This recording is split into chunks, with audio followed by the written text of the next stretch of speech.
Eu não tenho uma carreira política e não sou treinado em discursos políticos.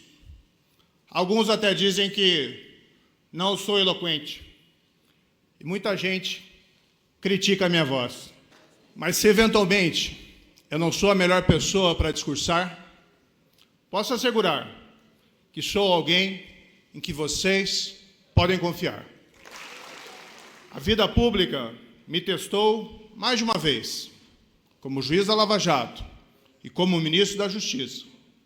Vocês conhecem a minha história e sabem que tomei decisões difíceis, que nunca recuei de nenhum desafio, nem repudiei meus princípios para alimentar ambições pessoais. Por isso, eu peço hoje atenção às minhas palavras, muito mais do que à minha voz. O Brasil não precisa de líderes que tenham voz bonita. O Brasil precisa de líderes que ouçam a voz do povo brasileiro. Eu quero contar um pouquinho para vocês sobre a minha história. Eu nunca fui um político. Eu fui juiz por 22 anos e me dediquei a fazer justiça aplicando a lei. Meu propósito sempre foi de ser justo com todos. Julguei casos de pessoas necessitadas que procuravam a justiça por amparo assistencial. Depois, na área criminal, julguei processos de grandes traficantes de drogas, de ladrões de banco e também de pessoas que pagaram ou receberam suborno. Tudo para proteger as pessoas. Fui juiz dos casos da Operação Lava Jato em Curitiba. Foi um momento histórico. Quebramos a impunidade da grande corrupção de uma forma e com números sem precedentes. Julgamos e condenamos pessoas poderosas do mundo da política e dos negócios, que pela primeira vez pagaram por seus crimes. Mais de 4 bilhões de reais foram recuperados dos criminosos. E tem uns 10 bilhões previstos ainda para serem devolvidos. Isso nunca aconteceu antes no Brasil. Eu sempre fui considerado um juiz firme e fiz justiça na forma da lei. Na época, todos diziam que era impossível fazer isso, mas nós fizemos. Claro, com grande apoio da população brasileira. Eu, você, nós, todos juntos, mostramos que a lei se aplica para todos. Em 2018, eu recebi um convite do presidente eleito para ser ministro da Justiça. Como todo bom brasileiro, eu tinha, em 2018, esperança por dias melhores. Como todo brasileiro, eu pensava no que nós havíamos presenciado nos últimos anos. Os grandes casos de corrupção sendo revelados dia após dia. Os pichulecos, as contas na Suíça, milhões de reais ou de dólares roubados. A Petrobras, nosso orgulho, a Petrobras, foi saqueada dia e noite por interesses políticos, como nunca antes na história desse país.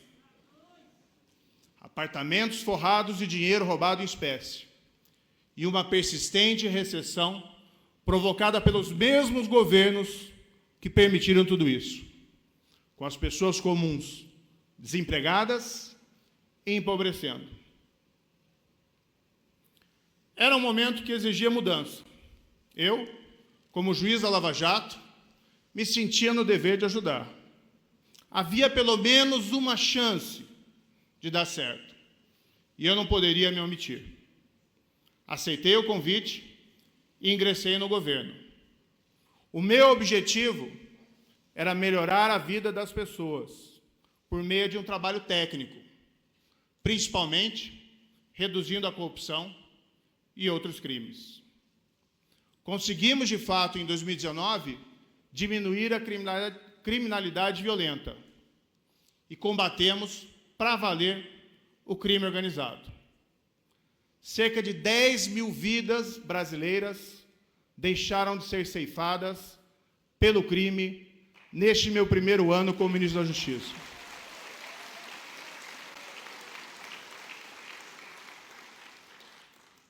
Combatemos com afinco o crime organizado.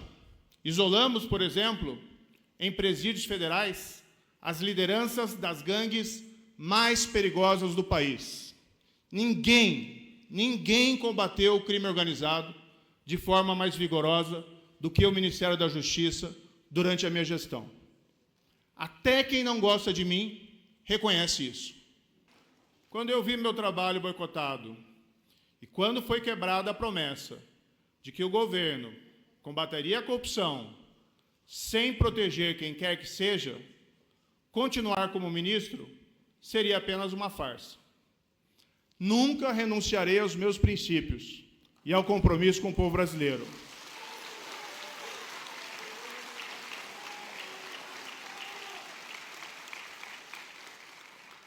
Não existe nenhum cargo que valha a alma de uma pessoa.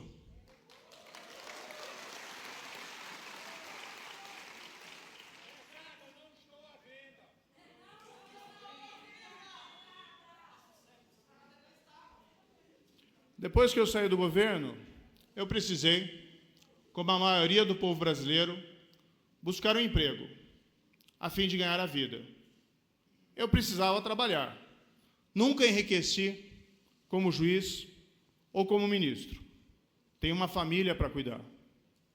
Recebi um convite para trabalhar no exterior e aceitei. Eu acreditei que ficar longe por um tempo me ajudaria a refletir melhor sobre o Brasil. Estava cuidando da minha vida privada, longe dos olhos do público e da imprensa. Mas via com extrema preocupação o desdobrar dos fatos desde a minha saída do governo. Mesmo fora do Brasil, nunca deixei o país longe de meu coração.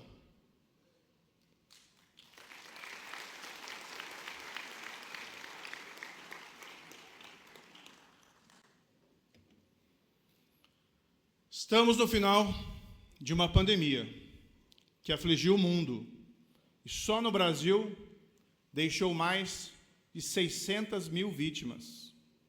Vi consternado o crescer do número de vítimas e a desolação das famílias. Não há um brasileiro ou uma brasileira que não tenha perdido alguma pessoa querida, um parente ou um amigo. Não há um verdadeiro brasileiro ou brasileira que não tenha se emocionado com essas perdas.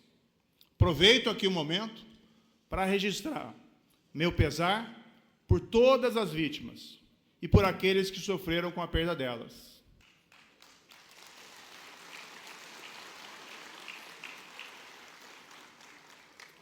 Aproveito também o momento para endereçar minhas homenagens aos médicos, enfermeiros e cientistas, que foram os verdadeiros heróis e colocaram muitos sua vida em risco para salvar a de outros.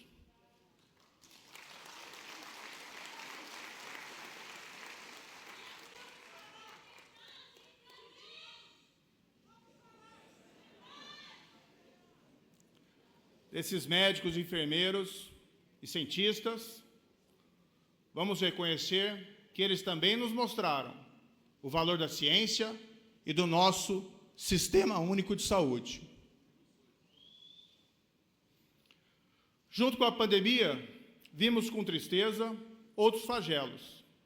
Escolas sem aulas por falta de estrutura, empregos e negócios sendo perdidos, mercados, padarias e restaurantes de portas fechadas, a pobreza e a fome sendo espalhadas, pais e mães com dificuldades para cuidar dos seus filhos, o jovem e o idoso esperançosos por conseguir um trabalho, encontrando ao revés o desemprego.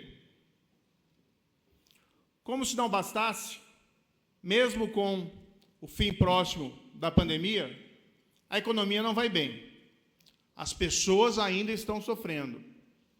Há brasileiros passando fome.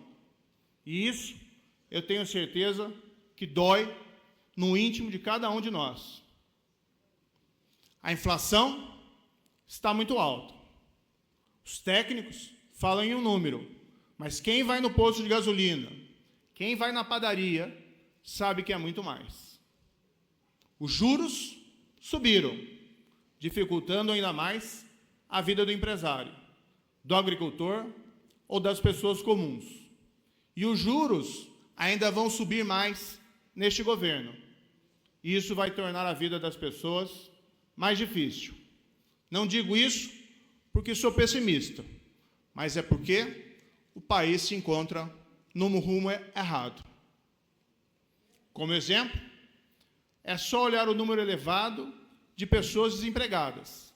E há quanto tempo essas coisas estão assim? Desde a época do governo do PT, o desemprego começou a crescer e não parou mais. São atualmente mais de 14 milhões de desempregados, sem contar aqueles que já desistiram de procurar emprego. E não vemos perspectivas próximas de melhorar. Ao mesmo tempo, os avanços no combate à corrupção perderam força.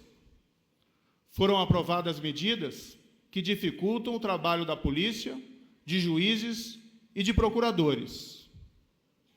É mentira dizer que acabou a corrupção, quando, na verdade, enfraqueceram as ferramentas para combatê-la.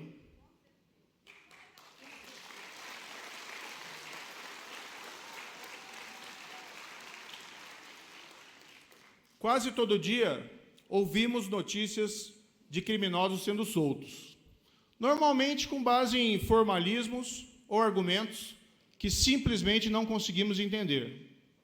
O que, no fundo, a gente entende é que os criminosos poderosos estão escapando impunes de seus crimes e que a lei não está valendo para todos. Fica aquela sensação amarga de tudo que foi feito, vários aqui presentes ou em suas casas.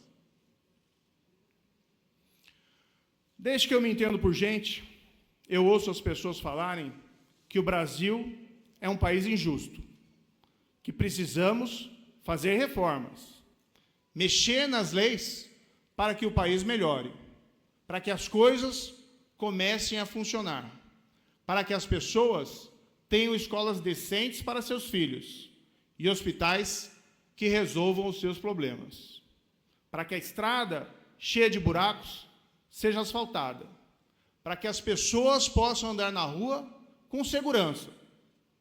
Mas essas reformas nunca chegam, ou quando chegam, são mal feitas. E o Brasil fica sendo esse país do futuro. E nós nos perguntamos, quando vai chegar o futuro do país do futuro?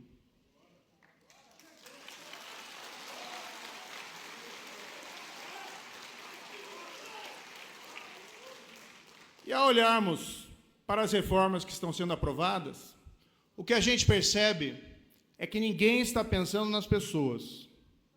Mesmo quando se quer uma coisa boa, como esse aumento do Auxílio Brasil ou do Bolsa Família, que são importantes para combater a pobreza, vem alguma coisa junto ruim, como calote de dívidas, furo no teto de gastos e o aumento de recursos para outras coisas que não são prioridade. Quando o governo resolve, finalmente, vender uma empresa estatal, como a Eletrobras, aprova junto uma série de jabutis, coisas que ninguém entende direito, mas que, na prática, todo mundo sabe que significa que a conta de luz vai ficar mais cara, para alguém ganhar mais dinheiro. E aí, o governo gasta mais do que pode. E lá vem mais inflação. E lá vem mais juros.